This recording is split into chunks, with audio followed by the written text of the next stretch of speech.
Assalamualaikum warahmatullahi wabarakatuh. Shalom. Om Swastiastu, Namo Buddhaya, Salam Kebajikan. Perkenalkan, nama saya Jessica Laperdana Manurung dengan NIM 2802595874 dari Prodi Sistem Informasi. Dan saya Aurelian Danesa Putri dengan NIM 2802601183 dari Prodi Sistem Informasi. Adapun judul yang kami bawakan untuk penjelasan kali ini, yang pertama itu adalah The Importance of Digital Detox for Mental Health.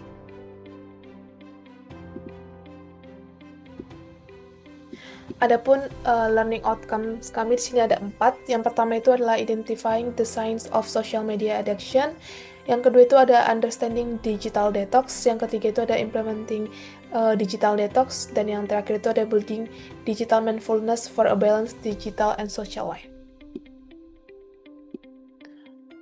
Nah, untuk yang materi pertama itu ada fakta Gen Z dan media sosial.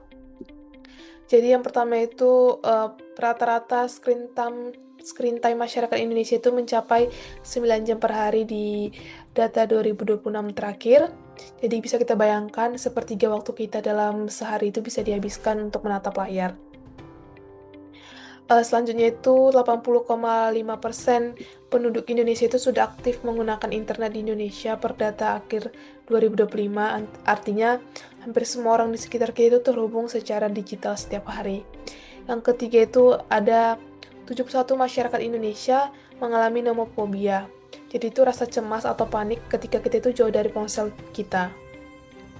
Dan selanjutnya ada 60% orang mengaku sulit tidur atau mengalami gangguan tidur karena kebiasaan scrolling media sosial menjelang tidur. Padahal tidur yang berkualitas itu sangat penting buat kesehatan fisik dan mental kita. Selanjutnya itu ada faktor pemicu dan dampak perilaku negatif Gen Z di media sosial. Yang pertama itu ada FOMO atau fear of missing out. Jadi ini tuh rasa takut ketinggalan, entah itu informasi terbaru, tren viral, atau bahkan event yang lagi ramai dibahas. Jadi akibatnya itu kita jadi terus-menerus mengecek handphone kita, bahkan di tengah waktu kita belajar, makan, ataupun sebelum tidur, kita itu menghabiskan waktu kita untuk melihat handphone. Jadi tanpa kita sadari, waktu istirahat itu dan fokus kita itu bisa terkuras habis. Yang selanjutnya itu ada doom scrolling. Jadi ini itu kita tuh terlalu nyaman sama untuk scrolling konten negatif atau berita viral yang bikin kita cemas. Padahal sebenarnya kita itu sudah merasa tidak nyaman. Tapi ini sebenarnya bukan salah kita sepenuhnya, karena algoritma media sosial itu memang dirancang untuk membuat kita itu terus melihat layar. Yang ketiga itu ada social comparison. Jadi tanpa kita sadari, kita itu membandingkan kehidupan kita itu dengan sisi beruntung kehidupan dari orang lain di media sosial. Contohnya, misalnya ada yang upload foto liburan mewah, pencapaian akademik, penampilan yang sempurna yang mereka jadi bikin kita minder dan kita itu tidak bersyukur. Next.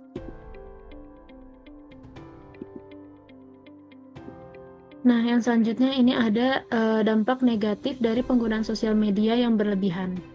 Di sini ada 4 poin yang saling berkaitan. Yang pertama ada anxiety and depression. Terlalu sering terpapar konten negatif atau berkurangnya interaksi langsung dengan dunia nyata bisa memperburuk kondisi kesehatan mental kita, bahkan memicu kecemasan dan depresi. Yang kedua ada sleep disorders.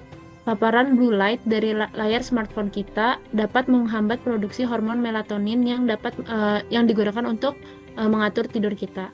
Akibatnya, kita bisa jadi terkena insomnia atau kualitas tidur yang jadi buruk. Yang ketiga, itu ada decreased concentration. Mekanisme otak kita dimanipulasi oleh arus informasi yang bergerak sangat cepat di media sosial. Fenomena ini biasa disebut dengan goldfish effect, di mana rentang perhatian manusia jadi semakin pendek, sehingga kita dapat jadi kurang fokus dalam menjalani kegiatan sehari-hari. Yang terakhir itu ada lower self-esteem. Kita seringkali tanpa sadar membandingkan hidup kita dengan kehidupan orang lain yang terlihat sempurna di media sosial. Hal ini bisa memicu rasa rendah diri, ketidakpuasan terhadap citra tubuh atau body image, hingga rasa tidak berdaya.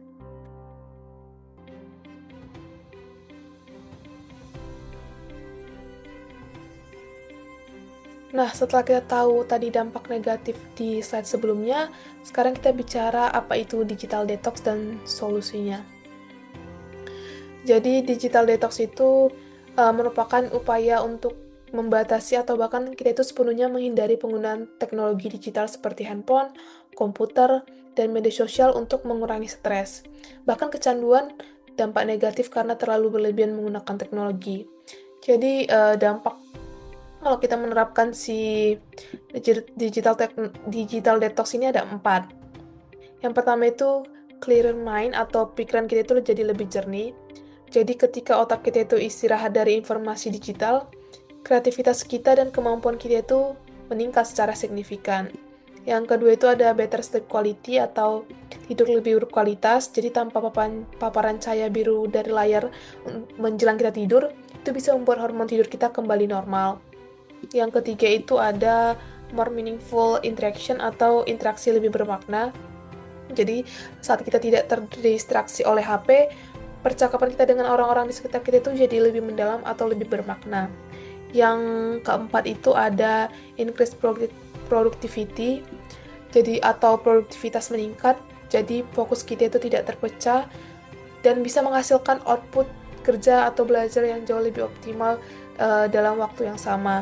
Jadi, digital detox itu bukannya tentang istirahat dari HP, ini juga tentang investasi untuk kesehatan mental dan kualitas hidup kita secara keseluruhan. Next. Nah, setelah kita mengetahui terkait digital detox, selanjutnya ini adalah tahapan untuk melakukan digital detox. Yang pertama itu ada evaluate and limit notification. Kita harus mulai mengevaluasi dan membatasi notifikasi yang kita punya. Caranya dengan mengaktifkan fitur Do Not Disturb atau DND saat kita belajar dan tidur, matikan notifikasi yang sifatnya tidak mendesak seperti like ataupun comments, dan jadwalkan waktu khusus untuk pengecekan sosial media, misalnya sehari 3 kali, dan yang terakhir itu memanfaatkan fitur focus mode di HP kita. Yang kedua, ada apply screen time limits. Langkah kedua ini membatasi waktu penggunaan handphone kita. Manfaatkan fitur pembatasan kuota harian di iOS ataupun di Android dan targetkan untuk mengurangi screen time secara bertahap minimal 30 menit per hari. Selain itu, kita dapat menerapkan aturan 20-20-20, di mana setiap 20 menit menatap layar, istirahatkan mata kita dengan melihat objek sejauh 20 kaki selama 20 detik. Yang ketiga, ada create no phone zone. Jadi, kita bisa membuat area bebas ponsel.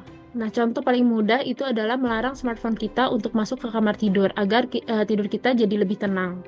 Utamakan obrolan nyata dengan keluarga saat di meja makan, dan usahakan 30 menit pertama setelah bangun tidur, serta 30 menit terakhir sebelum tidur, itu kita benar-benar bebas dari layar. Yang keempat, replace digital habit with physical activities. Ganti kebiasaan scrolling kita dengan aktivitas-aktivitas fisik yang nyata. Kita bisa mulai dengan olahraga ringan seperti jalan kaki ataupun yoga, menuliskan pikiran dan jurnal atau rasa syukur, membaca buku fisik, atau mencari hobi baru di dunia nyata seperti memasak, melukis, dan berkebun. Nah, dari materi yang sudah disampaikan, kesimpulan dari digital detox ini adalah kunci dari kesehatan mental di era digital ini sebenarnya bukanlah menghentikan teknologi secara total, melainkan membangun kesadaran diri atau yang disebut mindfulness.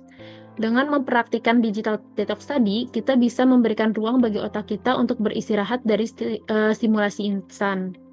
Hal ini bisa membantu kita kembali berfungsi secara optimal, baik dalam bertanggung jawab sehari-hari maupun dalam kehidupan sosial kita sehari-hari.